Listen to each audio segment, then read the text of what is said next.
Olá, queridos, tudo bem? Professor Wellington aqui. Nós estamos de volta, né? Em primeiro lugar, pedindo desculpa, pedindo perdão pela nossa ausência em últimas aulas. Por questões de saúde, eu acabei desenvolvendo transtorno de ansiedade. Precisei fazer um tratamento, estou em tratamento ainda, estou quase 100%, mas vamos tentar recuperar aquilo que nós perdemos. Foi um ano difícil para todo mundo. E sem mais delongas, vamos para a nossa aula de hoje, né? Hoje nós vamos falar de um assunto novo. Nós falamos muito sobre o movimento, lei de Newton, nas aulas anteriores.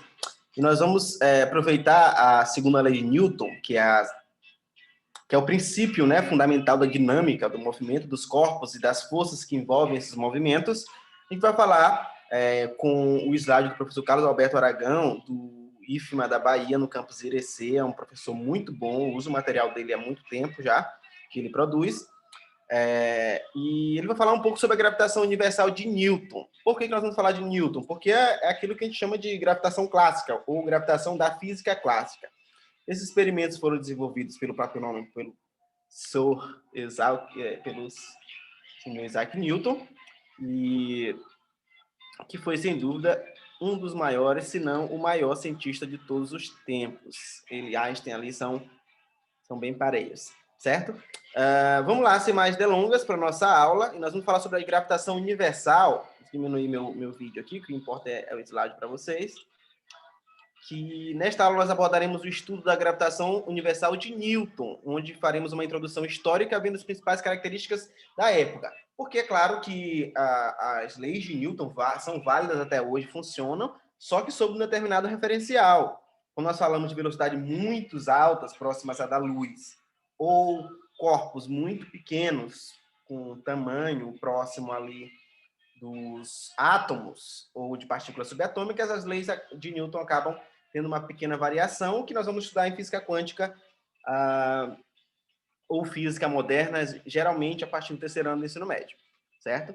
Vamos lá para a nossa física clássica por enquanto. A gravitação universal seria a parte da física que estuda o comportamento e movimento dos astros, ou seja, estuda a movimentação dos planetas e dos corpos que os cercam. Então, a gente vai falar sobre galáxias, sobre planetas, sobre corpos celestes em geral, como asteroides, meteoros, e, é claro, sobre o nosso corpo humano também, porque a gravitação vai falar sobre, especialmente, a gravidade, que é uma força que foi idealizada por Newton, sempre existiu, é claro, e que essa força é gerada de uma forma superficial, falando de uma linguagem fácil para que vocês entendam, essa força ela é produzida pela massa, certo?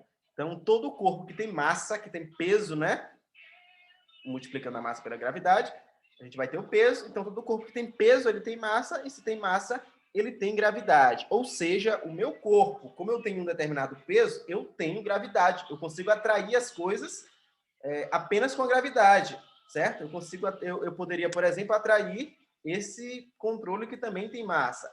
Por que eu não consigo só triscar aqui e esse controle é puxado como se fosse magnético? Porque a gravidade do meu corpo é muito pequena, certo? A gravidade ela é proporcional à massa, ao produto das massas, dos corpos.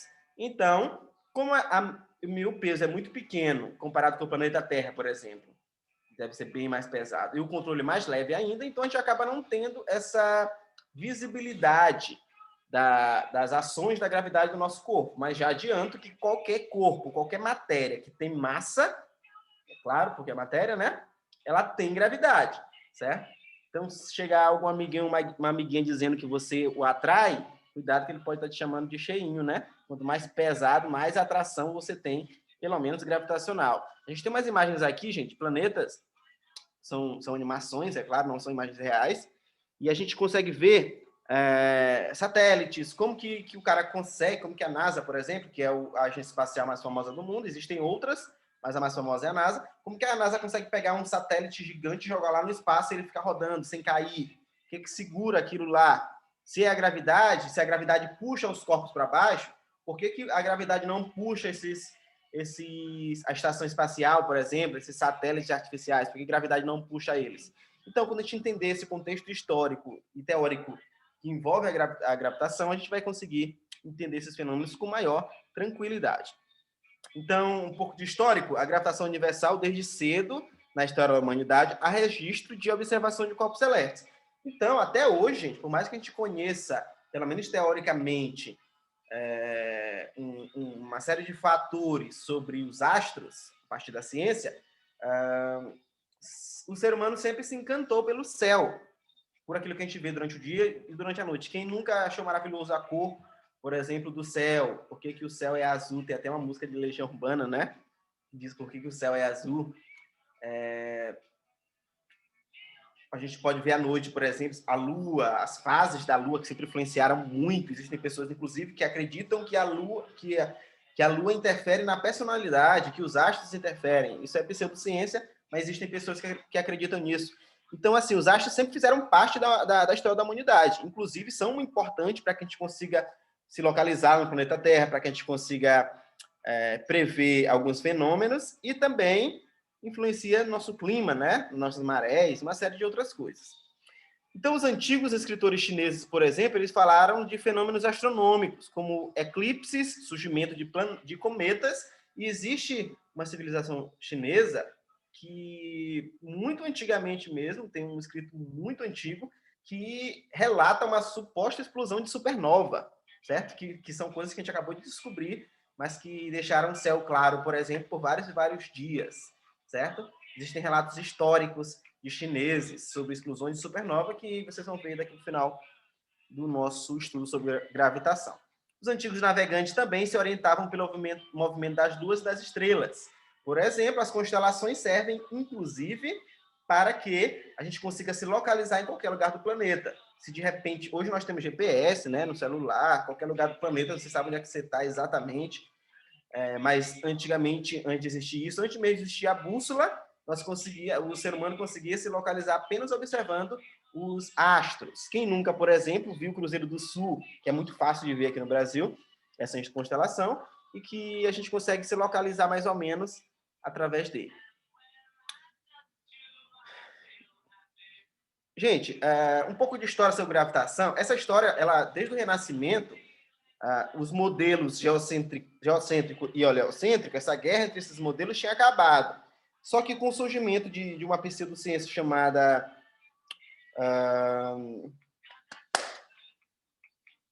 deixa eu lembrar, isso, terraplanismo, beleza?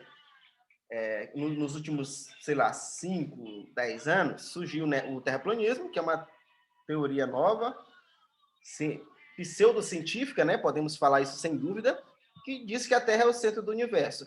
Entende-se que antigamente se achava que a Terra é o centro do universo porque não existia ainda ciência tão desenvolvida e a gente nós como ser humano, né, não tínhamos instrumentos que pudessem comprovar o contrário. Era tudo muito baseado no empirismo, na observação, e de fato, que se você ficar olhando o dia inteiro para o Sol, você vai perceber que a Terra que você vai pensar que a Terra fica parada e que o Sol sai de um lado para o outro durante o dia todo e à noite ele some. Que acontece a mesma coisa com a Lua. Então, é muito lógico e evidente e até louvável a ideia dos antigos gregos, por exemplo, que achavam que a Terra ficava parada e que o Sol e a Lua ficavam rodando.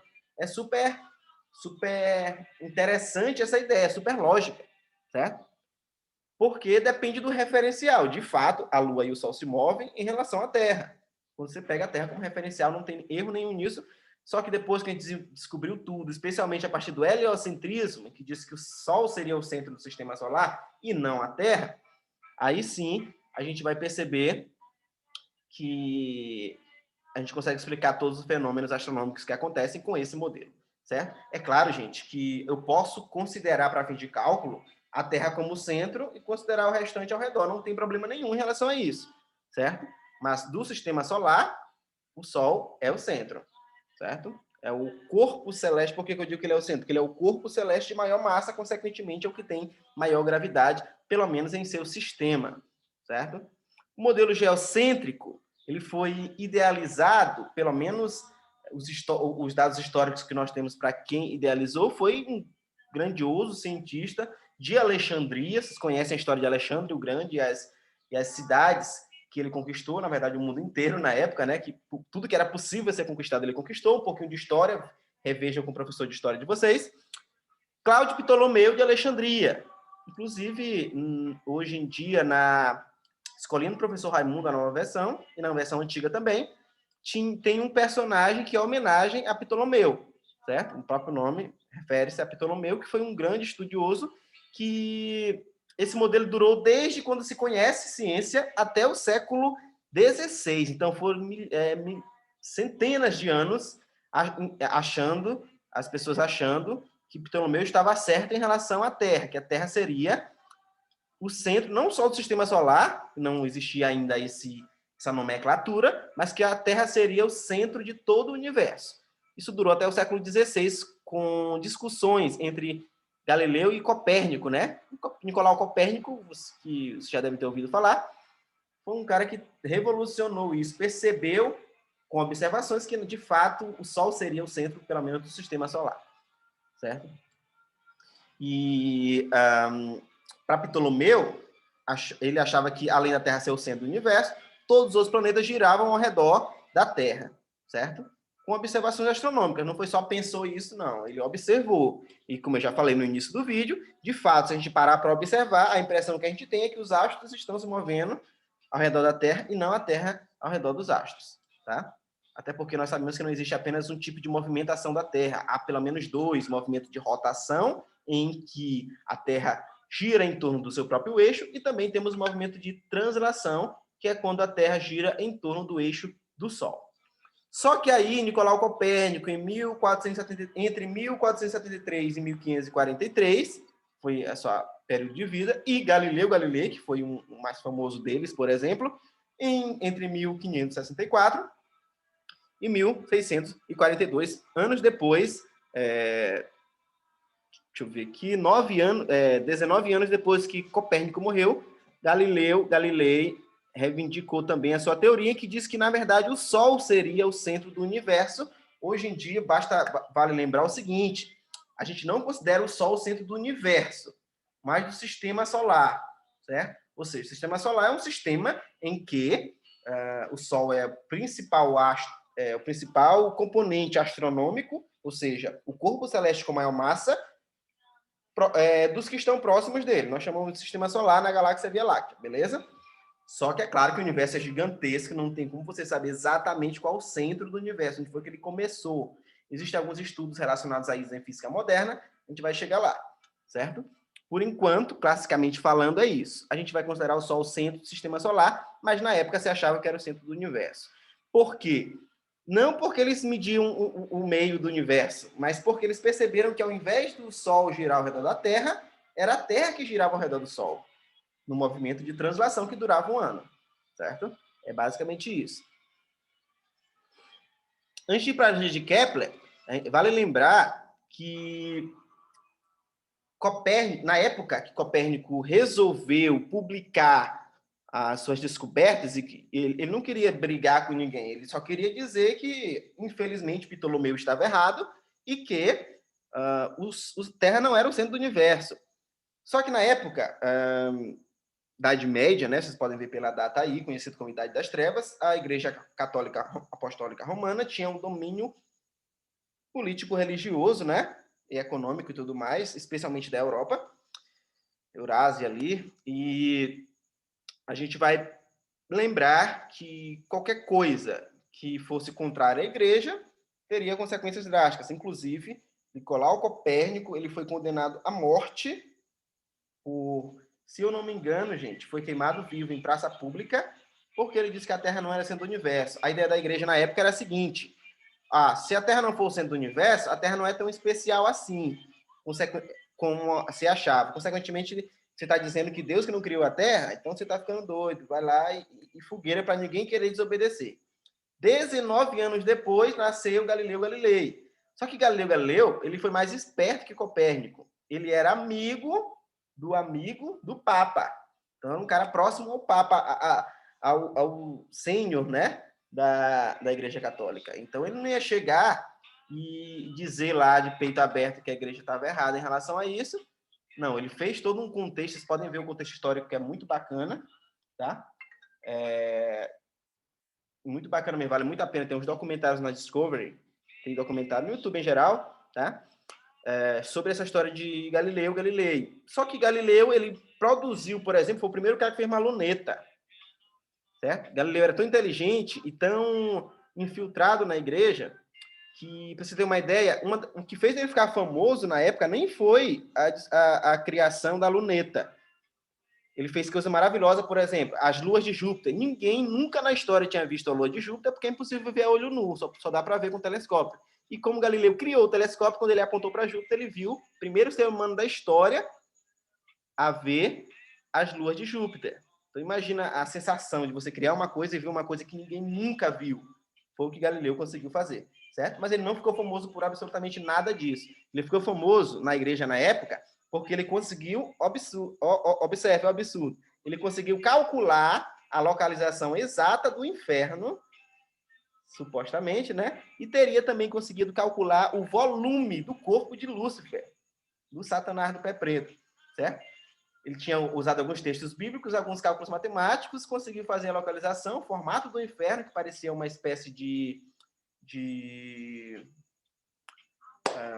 taça, né? Que tem um termo mais... cálice, né? De taça.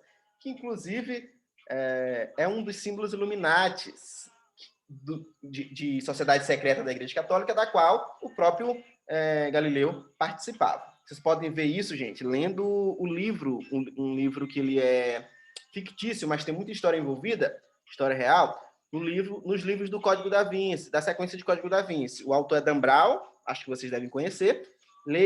São 4 livros: Código da Vinci, Anjos e Demônios, Inferno e a Origem. Ou ao contrário aí, não lembro se está na sequência. Já li os 4, já assisti 3 desses filmes que foram produzidos, muito bom, muita história e muita ciência também aplicado, certo? Enfim, aí Galileu, ele fez a luneta e mostrou para as pessoas próximas ao Papa o que ele tinha conseguido fazer, e falou que a Terra, de fato, que Copérnico realmente estava certo e que a Terra não era centro do universo. Resultado, o Papa chamou o Galileu e disse assim: Galileu, tu é parceria, tamo junto, mas se tu não tirar esse negócio daí, nós vamos ter que te matar, como fizemos com Copérnico. O que ele obrigou a Galileu a fazer? Como ele não matou logo, porque Galileu era amigo dele. Então faz o seguinte, Galileu, você vai dizer que você estava velho e doido, dizendo besteira, e vai contradizer suas próprias palavras. Galileu, que não era besta nem nada, claro, doutor, eu vou muito morrer por causa disso aí. Então, Galileu foi em praça pública e disse: gente, esse negócio de que a Terra não é centro do universo é só dor de disso da minha cabeça, realmente a Terra é o centro e tudo mais. Ele acabou tendo que, por amor à vida, né? Ele acabou tendo que desfazer tudo aquilo que ele tinha estudado. Mas quando ele estava próximo da morte, estava velhinho já, perto de morrer, doente, ele percebeu: já vou morrer mesmo, então vou falar a verdade. Mais uma vez foi e publicou um livro que falava de fato que a Terra não era o centro do universo e contou o que a igreja tinha feito com ele, obrigado ele a se desmentir, certo? Esse é um pouco da história do heliocentrismo. Aí, depois que Galileu morreu, nasceu um carinha chamado Jonas Kepler, certo? Que vai ser o assunto da nossa próxima aula. Vamos falar um pouco sobre Kepler, um pouco da história dele e também já entre equações, na nossa próxima aula, que vai ser essa semana ainda, já que a gente demorou um pouquinho, a gente vai ter umas 2 ou 3 aulas essa semana, tá? Então, um grande abraço para todo mundo, gente. Qualquer dúvida, entre em contato comigo via WhatsApp, tá bom? Tchau, tchau. Beleza.